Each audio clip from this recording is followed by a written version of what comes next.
Wherefore, Part 35. It starts with a badger. Tim is on his way out to commune with the glacier early in the morning. He has found it works better to be up and about before his parents notice. He doesn't want a conversation about exactly what sort of ritual magic he is practicing, because the odds are they won't approve of his non-satanic leanings. And really, Tim thinks, Satanism is so 20th century, and the ice. Here he smiles to himself. It's just so much cooler. Back to the badger. It is wandering down the road as Tim trudges up it. The badger stops. Proper shy woodland creature behaviour. But having stopped, it looks him up and down like it is checking him out in some way. Gives Tim a little nod, walks blithely past him and continues on its way. Tim feels seen. He feels recognised. It surprises him how much he likes the idea of having been acknowledged and shown respect by a wandering badger. If he knew this was a supernatural shape-shifting badger, he would no doubt have even more unfamiliar feelings. His path takes him through a stretch of woodland. A large deer crosses the track ahead of him, glances his way, and then stops. Surprised, Tim also stops. The deer looks him over, has a little itch with a back leg, and then just stands there. Like a sign. Unfortunately, this is a sign Tim has no idea how to interpret. He is amused by his unexpected Disney princess status, but at a loss for what to do. No one has taught him the kind of charming songs one sings to adorable, friendly animals. His contact with normal childhood things has been limited, to say the least. But he does know a remarkable number of sinister chants. Tim stands, and the deer stands, and he has no idea what to do. Why is it even still here? Mostly deer just run off. What is it thinking? Should he take the hint and turn around? Is it trying to block his path, or what? Tim's background is in ceremonial magic. He's not really equipped for intuitive encounters with signs from nature.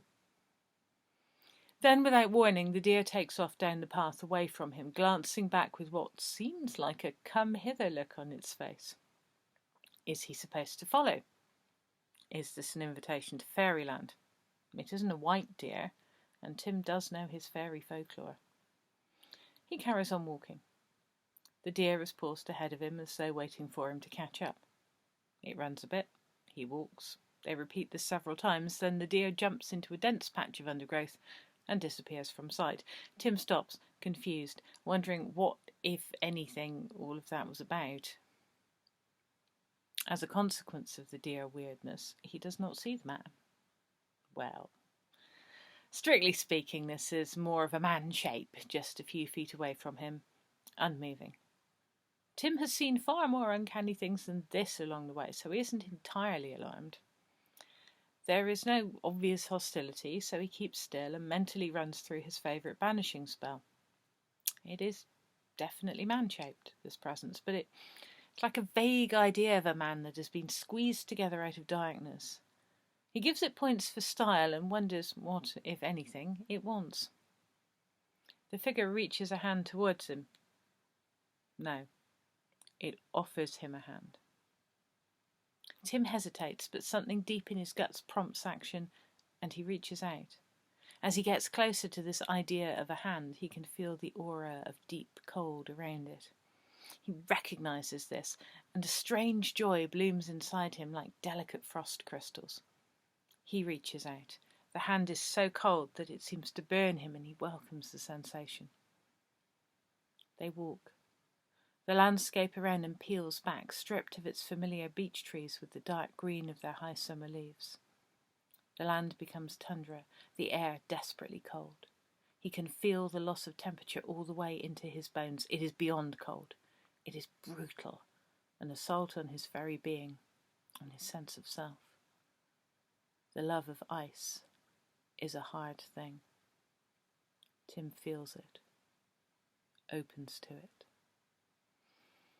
They walk, and there is a herd of wild horses running ahead of them. Their hooves make the ground tremble. This is the world as it was, as it should be. The ice is near. He can feel the enormity of it, the call of its presence. The air freezes moisture to his face, and Tim cannot tell if he is crying or if this is just a body response to the cold, but he does not mind either way and does not fight it. They come to a narrow fissure in the rock, a passage so slim Tim is sure even his none too ample body cannot fit into it. The figure made of darkness turns sideways, edges in, keeps hold of Tim's hand.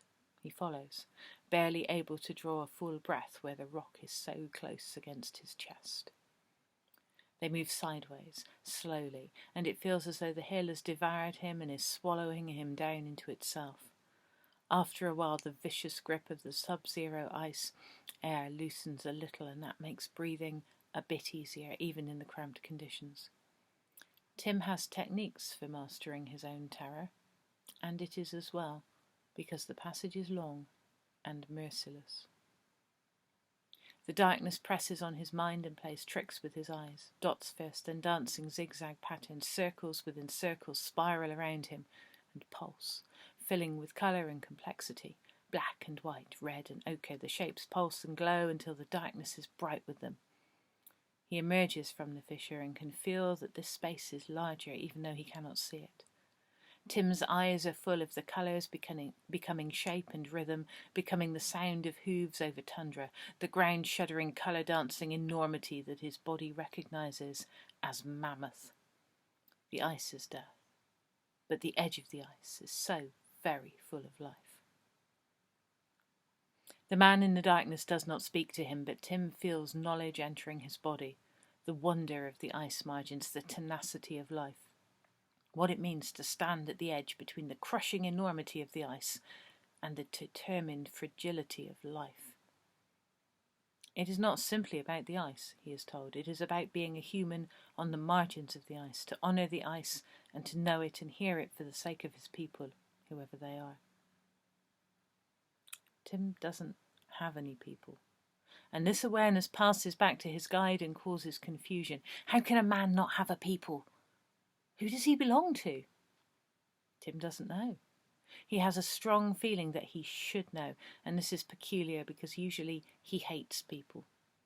But to be a servant of the ice is to be a servant of the tribe, and Tim really wasn't ready for this development.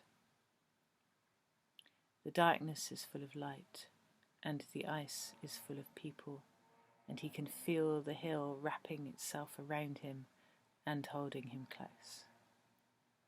He gets a sense from his guide that this is the way of it, a sense of the vast and ancient forces craving his bones, possessive of his relics even as he lives. There is youth and life enough in Tim that he does not want to be consumed by a hill or jealously guarded by an ice sheet. There isn't much urge in him to serve anything that does not give him more power. His heart has always been cold. But in amongst these strange demands and enormous presences is the tantalizing and alien possibility of being loved. Give me your whole self, says the ice, and I will love your still perfection for all time.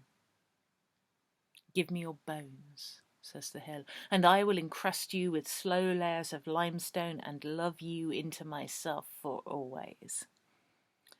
Succumb to us, say the talking colours, and dancing shapes that haunt his eyes. Succumb to us, and feel our adoration. Service, says the man who is darkness and not a man at all. Find your people, serve your tribe, be beloved of your folk, and live in legend forever. Tim is tempted.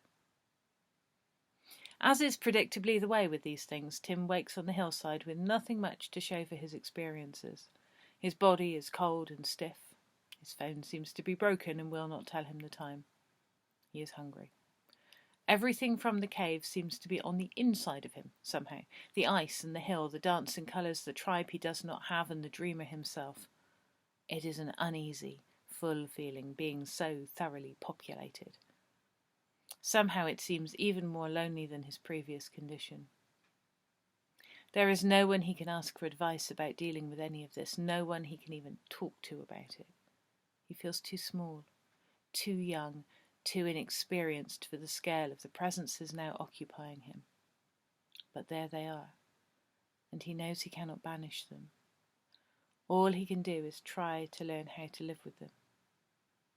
This is not the path he envisaged for himself, certainly.